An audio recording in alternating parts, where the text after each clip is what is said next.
Founded in 1903, Winter Garden has spent most of its time as a sleepy little town west of Orlando.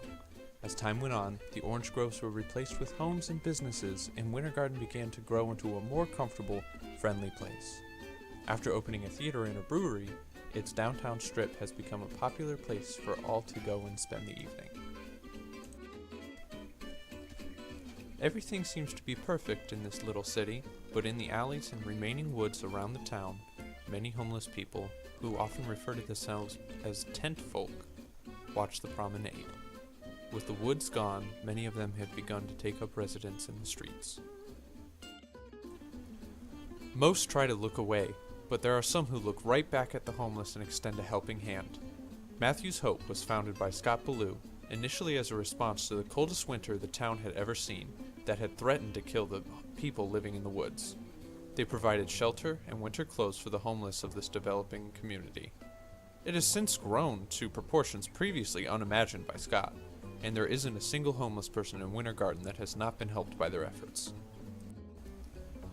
They have an outreach center that opens its doors once a week to bathe, feed, supply, and love those who come seeking help. They supply them with fresh undergarments, foodstuffs, and even provide haircuts. They were so eager to help anyone who came through their doors, I was offered assistance when I arrived to volunteer.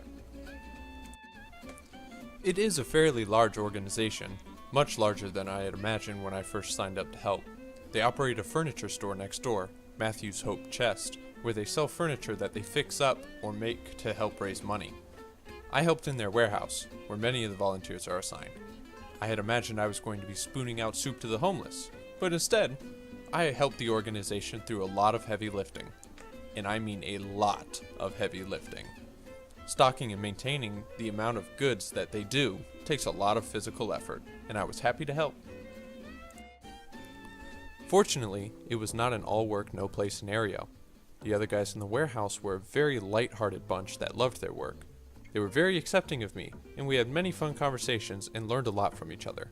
Bruce, the warehouse manager, is a carpenter, and he showed me a lot of tricks of the trade. Nate, the youngest paid employee of the organization at 18 years old, was the resident muscle, spending his days moving whatever the much older employees couldn't move on their own, which was most things. Even in the face of this generosity and care, things are still tense in the lives of the homeless. They still bicker and squabble over the supplies they're provided with, even though they have access to more when they need them. One afternoon, I experienced this firsthand.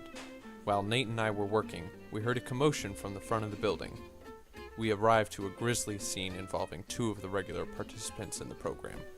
Charlie, a blind man, had slashed Tim with a box cutter over a trade discrepancy. Tim was furious and had taken Charlie's cane and was beating him with it, not 20 feet away from the front door to Matthew's Hope Pantry. Amidst the screaming of the other volunteers and employees, Bruce diffused the situation with strength and grace by scooping Charlie up and taking him inside. Nate and I stayed with Tim until emergency services arrived.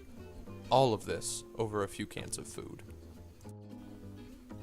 Despite all of this, Matthew's Hope continues its mission to socialize the homeless and reintegrate them into society. The haircuts and showers aren't just for hygiene's sake. They help the homeless feel like they are regular people again. They even have programs to help them find work and homes. I learned that it felt good to help in any way that I could. Even though I wasn't interacting directly with the homeless, I still felt that I was contributing. They were happy to have me there, and I found that I started to be happy to be going there. I found it very cool that there is a lot more than meets the eye in this charity. Matthew's Hope is an entire organization that must meet its own needs to be able to meet the needs of others. These people have devoted their time and their lives to this cause, and that says a lot.